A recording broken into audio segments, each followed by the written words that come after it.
Se essa pergunta me fosse feita no ar, na rádio, eu tomaria até um pouquinho mais de cuidado para responder, porque de repente eu teria que provar alguma coisa, né?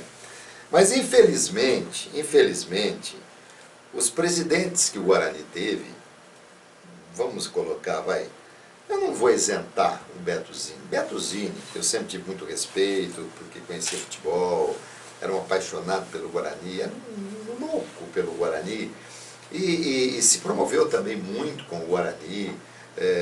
Também tem algumas coisas que foram passadas por cima em termos assim de análise, porque naquele tempo nós não tínhamos uma imprensa como temos hoje, e o Brasil também era diferente. E a informação era diferente, exatamente. Hoje nós temos aí a globalização, que se fala aqui, e você... 10 minutos já está no mundo na hora, né? É online. Então, mas o Beto Zini errou demais, errou muito, comprometeu parte do patrimônio dele, até comprometeu.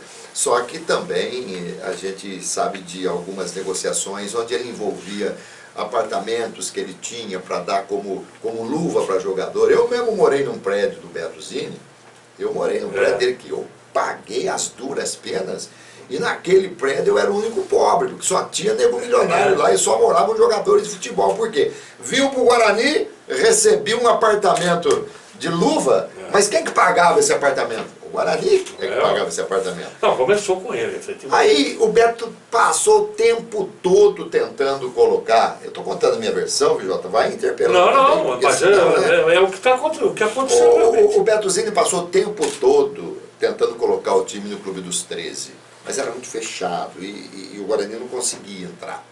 Quando o Beto Zini entregou para o Lorenzetti, e ele imaginava que o Lorenzetti não fosse dar conta, não fosse seguir em frente e depois iria entregar, olha, tá aqui, o Beto veio com uma licença, ele voltaria como o grande herói de toda a história. Não mais do que de repente o Lorenzetti dá um jeito de colocar o Guarani no Clube dos 13, e foi o que manteve o Guarani até então. Por que é que os presidentes, por que é que o Guarani tinha várias pessoas querendo entrar? Porque o Guarani era uma mina de ouro ainda, por quê? Porque tinha dinheiro, administrar o Guarani era uma beleza, por quê? Porque o cara precisava contabilizar nada. O Guarani pagava salário, veja, eu até questionava isso, o Leonel ficou 5 anos, 5 anos são 60 meses. 60 meses. Ele saiu devendo 4 meses, ele pagou 56. Como? Ninguém sabe. Como? Ninguém sabe. Ele pagou. Porque não tinha dinheiro. Né? Aí, nós conseguimos dinheiro para pagar o Guarani. Mas como é que vocês conseguiram? Não, eu conto o milagre, mas não conto o santo. Gente, quem é que garante, por exemplo, que o Clube dos 13, ao adiantar uma cota para o Guarani, ao invés de adiantar 1 milhão, adiantava 1.300.000. Isso aí não ia para banco, não ia para lugar nenhum. Ficava na conta de dirigentes. Então é lamentável. Então aproveitaram. Não tinha um conselho fiscal efetivo, né, que realmente se interessasse em fiscalizar para saber o que estava acontecendo. E foi correndo aí, todo mundo que entrava tirava uma fatiazinha. Né? Eu acho que o Lorenzetti foi muito mal assessorado. Não via no Lorenzetti assim, nenhuma maldade, nenhuma pessoa que quisesse aproveitar da situação, tanto que ele entrou numa barca furadíssima com o Nino Nicoletti, na história da Turbo System, que eu coloquei o meu emprego na Rádio Central, na oportunidade, na televisão. Eu fui chamado pela diretoria da rádio, diretoria da televisão, dizendo, você está falando coisas... Eu falei, mas eu tenho como provar, o Nino Nicoletti era um estelionatário, ele tinha processos assim, dava a volta no Largo do Rosário, o número de processos. E eu avisei o Lorenzetti, falei, presidente, esse homem é assim, assim, assado. No fim, ele não deu ouvidos. Então eu acho que o Lorenzetti foi muito mais péssimo administrador do que uma pessoa que tentou aproveitar, do que venal. Sim. Aí, depois veio o presidente Leonel Martins, que eu achei que foi uma tremenda de uma decepção, e foi um momento que ainda no Clube dos 13 o Guarani pegou dinheiro, não teve transparência nenhuma.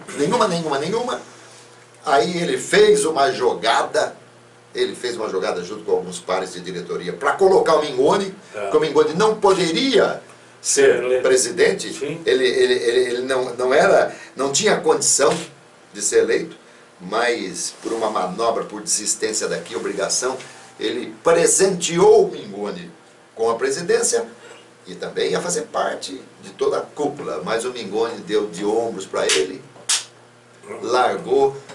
Esse, na minha visão, aproveitou muito o fato de ter sido presidente do Guarani, de todos os meninos da base, ele era diretor da base, sabia tudo, negociou alguns jogadores, o dinheiro sumiu, a história de Bruno Mendes extremamente mal contada. Do Beto Zini, centralizador ao máximo. De todos, disparadamente, o que mais entende de futebol, o que mais trouxe para o Guarani na mídia nacional, que era investidor, contratava grandes nomes, aspas, megalomania, aquela mania de grandeza, de equiparar-se aos grandes clubes de Rio, São Paulo, e contratar jogadores que na época eram... O Guarani disputava ombro a ombro, pasmem, jogador, contratação com times como Vasco, Flamengo, Fluminense, Palmeiras, Corinthians, Grêmio, Inter, Atlético e Cruzeiro.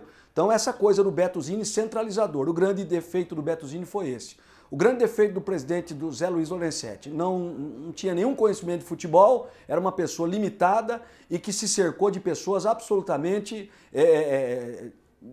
assim, vamos colocar assim para tomar um certo cuidado com as palavras, pessoas infelizes, pessoas que não tinham conhecimento administrativo para tocar um clube de futebol e se deixou levar por isso. Acabou sim sendo envolvido e envolvendo-se com esse tipo de administração trágica. A dívida do Guarani pulou de 10, 11 milhões para mais de 60. No período de 99 a 2006, foi o período basicamente que o Lorenzetti esteve. Leonel Martins de Oliveira, homem sério, homem correto, homem absolutamente probo, porém, aquém do seu tempo. Um homem que se deixou... não se permitiu reciclar, não se permitiu acompanhar a modernidade do futebol.